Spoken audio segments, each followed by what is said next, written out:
Para matugunan ang krisis na kinakaharap ng ilang operators at drivers, sinagot na ng pamahalang lungsod ng Maynila ang kanilang kita kada araw.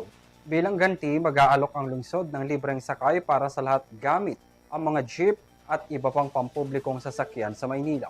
Ang detalye sa balita ni Graciela Corazon. Sa gitna ng patuloy na pagtaas ng presyo ng produktong petrolyo, patuloy na naapektuhan ang kabuhayan ng mga tsuper at operators sa iba't ibang sektor ng pampublikong transportasyon, pati ang mga commuters apektado na rin. Bilang tugon, sasagutin na ng lokal na pamahalaan ng lungsod ng Maynila ang kita ng mga tsuper at operators upang matulungan ng mga ito sa pang-araw-araw nilang gastusin. Inilunsad rin ng Manila LGU ang libreng sakay para sa mga commuters upang kahit papaano ay maibsan at mabawasan ang kanilang mga bayarin sa pasahe.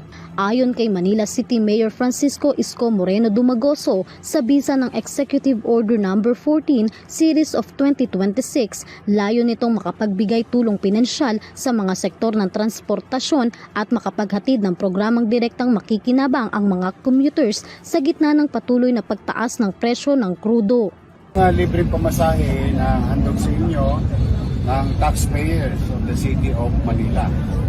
Inisip ito ng lokal na pamahalaan, dala ng, of course, alam naman natin yung crisis, pero nagpapatong-patong na yung nagiging suliranin ng taong bayan. Bukod sa ekonomiya, hirap na silang sumakay. Dahil marami na rin jeepney drivers na halos wala na maiuwing neto after boundary. At minsan, apektado pa yung boundary. So that's why we came up with an idea wherein lahat makikinabang.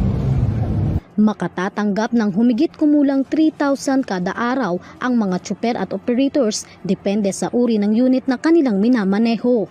Sa kasalukuyan, may 919 public utility jeepneys or PUJs na ang ngayoy umiikot sa iba't ibang ruta ng buong Kamaynilaan at mga karatig lugar nito upang makapagbigay ng libreng biyahe sa mga pasahero, Manilenyo man o hindi. Umabot naman sa 27,994 na pasahero ang nakinabang sa unang araw pa lamang ng pagpapatupad ng libreng sakay sa lungsod, batay sa datos ng Manila Traffic and Parking Bureau o MTPB. Tinatayang tatagal ang libreng sakay ng Manila LGU sa loob ng 5 araw, 2 beses sa isang linggo ipatutupad ang programa. Sinimulan ngayong Lunes at Martes ang unang linggo at Lunes hanggang Miyerkules sa susunod na linggo. Samantala, pinuri naman ng Malacanang ang naturang inisyatiba ng naturang lungsod. Ayon kay Executive Secretary Ralph Recto, nagpapakitaan niya ito ng spirit of solidarity sa kabila ng pagtaas ng presyo ng krudo.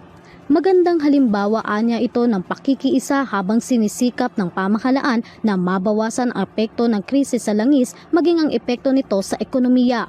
Para sa EuroTV News, Graciela Corazon, sumasaludo sa bawat Pilipino.